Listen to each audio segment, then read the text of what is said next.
Hi, I'm Richard Janney, board member of the League of Women Voters. Along with the League and SF.gov TV, I'm here to discuss Proposition E, a ballot measure that will be before the voters on November 6th. The city requires businesses to pay a flat 1.5% tax on payroll costs for work performed in the city. Small businesses with less than $250,000 in payroll costs are exempt from the tax. Proposition E would create a new city business tax based on gross receipts rather than payroll costs. Under the new system, the tax on payroll costs would be eliminated or reduced. Businesses with gross receipts of less than $1 million annually will be exempt from the gross receipts tax. The gross receipts tax rate would vary depending on the type of business and its annual gross receipts from its activity in the city. Certain businesses that have their headquarters or administrative offices in San Francisco but operate primarily in other locations would pay the gross receipts tax based on payroll costs. Proposition E would require the city to phase in the gross receipts tax and phase out the tax on payroll costs over a 5-year period beginning in 2014. If the gross receipts tax revenue exceeds the revenue the city would have received under the tax on the payroll costs, then the tax on the payroll costs will be phased out and the final gross receipts tax rates will be lower than the maximum submitted in this measure. I'm here with Board of Supervisors President David Chu, a proponent of Proposition E, and also joining us is Star Child, local activist with the Libertarian Party of San Francisco and former candidate for public office and an opponent of the measure. Supervisor Chu, please explain why we should be voting for this proposition.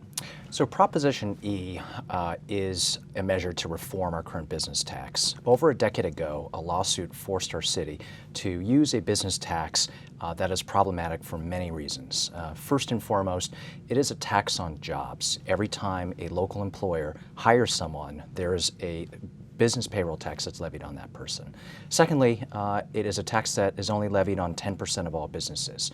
And many of these are small businesses who have really been asking for reform for many, many years. Thirdly, we are the only city in the state of California that uses this business payroll tax.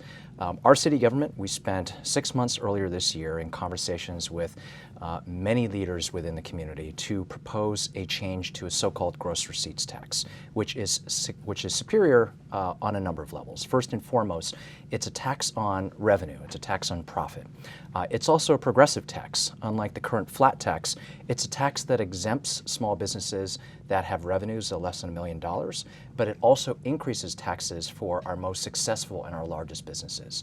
And then the last thing I'll mention, it is a tax that will help to recoup the revenues that we lost 10 years ago to make sure that we have money for affordable housing, for muni, for public safety and public health. Thank you. Star Child, why do you believe we should be voting against this proposition? Well, I agree with everything that Supervisor Chu said about the payroll tax. Payroll taxes are bad. It's a direct tax on employment. No disagreement there whatsoever. If this measure were revenue neutral, if it were simply substituting a gross receipts tax for an equal tax on payroll, the Libertarian Party would either have supported it or not taken a position. But unfortunately, some people at City Hall got greedy for more of the taxpayers' money and decided they wanted to have this business registration fee also, which means that in total, the measure is actually a $28.5 million a year tax increase.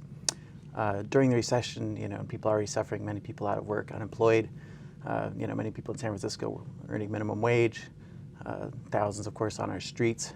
It's the wrong time to be raising taxes on businesses because the largest employers, of course, have the largest number of jobs, and you incentivize those employers to go away by raising their taxes, and we're probably going to lose some of those jobs. Thank you. Supervisor, from reading the material on the proposition, it appears that this will increase the number of companies or entities that you'll be taxing from about 7,500 to about $15,000 or 15,000. Don't you think that's increasing the taxes for the tax on the companies within the city? Well, I think a couple things of note. First of all, our current business payroll tax is only applied to 10% of all businesses. And that means these businesses are shouldering the burden for the entire business community of the city services that the private sector receives from them. And the business community has recognized for years that this is unfair. And so what we've been trying to do is to spread these expenses more evenly across the business sector, going from 10% of all businesses to 20% of all businesses. And I think the other thing that's worth noting is 10 years ago when this lawsuit hit our city, which forced us into the tax that we have now, this unfair tax, we lost about $30 million of revenue. So what we're trying to do right now is to make up that revenue. In recent years, every single year that I have been in office, we have had to balance massive budget deficits. In fact, my first couple years, we had $500 million budget deficits that we were trying to eliminate from our budget. And so the thought of not only bringing back the $30 million that we lost 10 years ago, but it's only a small amount compared to what we've had to cut in recent years. And I think everyone has seen the impact of not having enough money for Muni, having to close down services that are vital to our city, not having money to build affordable housing for our police officers, our firefighters, our nurses, our public health system. I think we all see the benefit of that. Okay, thank you. Starchild, you made a comment earlier that you agreed with Supervisor with the exception of the registration fee for all the businesses. Is that the only issue that you disagree with, or are there other issues that you disagree with? That's the only issue. The issue is that we shouldn't be transferring more money from the people of San Francisco to the government of San Francisco when government has grown so much in recent years and now we're in the middle of an economic downturn when people are hurting. You know, thousands of individual San Franciscans, families, businesses are having their budgets cut, have had their budgets cut. They've lost revenue over the past decade. They've lost more revenue than the $30 million that City Hall has, because City Hall has taken more than $30 million extra dollars during that period from the people and from the businesses of San Francisco. Unfortunately, you know, it's more complicated to try to tell all their individual stories. It's easy to look at the city government, tell their story, oh, we've had to cut our budget, but that doesn't talk about all the individuals and families in San Francisco who've had their budgets cut. So any measure that takes more money from the people, you know, is a bad thing. And this particular measure, I mean, it recognizes that going after the smallest employers is bad, you know, but most businesses in San Francisco are small employers. And why penalize them for growing and being successful? You know, if they start to get more, and I disagree that it's a tax on profits, because gross receipts is not necessarily profits. Profits is what you earn after your expenses, whereas gross receipts is what you earn before your expenses. So, you know, somebody could earn a lot of money on paper, and then after their expenses, they could actually lose money as a company, but still have to pay this tax, and that doesn't seem fair either. Okay. Supervisor, what would you like to say in closing? Well, I think it's important to note that this is a measure that was worked on really by the people of San Francisco. So it's a measure that's not only supported unanimously by the Board of Supervisors and by our mayor, but it was agreed upon with the business community as well as the entire labor community. The Democratic Party has endorsed it, as well as the Republican Party.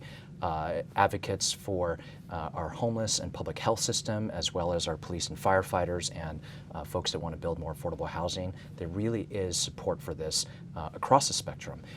And I do think it's also worth noting that this measure, while it will bring a little bit more tax revenue, is also projected to bring in, on average, about 1,700 new jobs a year when it is implemented. And the reason for that is, rather than taxing jobs, we are taxing revenue. And we have targeted for different industries based on the levels of revenues that they get. Some industries have high gross revenues but low profits, and we have lower gross receipts rates for them. So the idea that somehow those industries might be targeted. We spent a lot of time with many leaders in the business community, including and particularly small business advocates around the city, to make sure that this was carefully crafted. So I really do hope that voters will support this consensus measure with Proposition E, because it's a good measure for jobs, it's a good measure for a city, it's a good measure to make sure that San Francisco continues to innovate and to employ all San Franciscans. Thank you. And Starchild, how would you like to conclude? Well, again, when you hear bipartisan compromise at City Hall, hold on to your wallets, as the saying goes. Obviously, the Libertarian Party didn't have a seat at the table, and I don't feel like tax opponents in general, proponents of people keeping more of their money that they earned, really had a seat at the table with this. Mayor Lee's actually initial proposal wasn't bad. I mean, he did want to make it revenue neutral, but then as the measure got modified through the backdoor dealing, things got changed, and we wound up with a revenue non-neutral measure. Again, payroll tax is bad. I'm all for getting rid of it. Everything else being equal, I'm sure it would result in more jobs. But we'd rather see something fair across the board that didn't take more money from the people, and fewer tax breaks to favored companies like Twitter and so forth.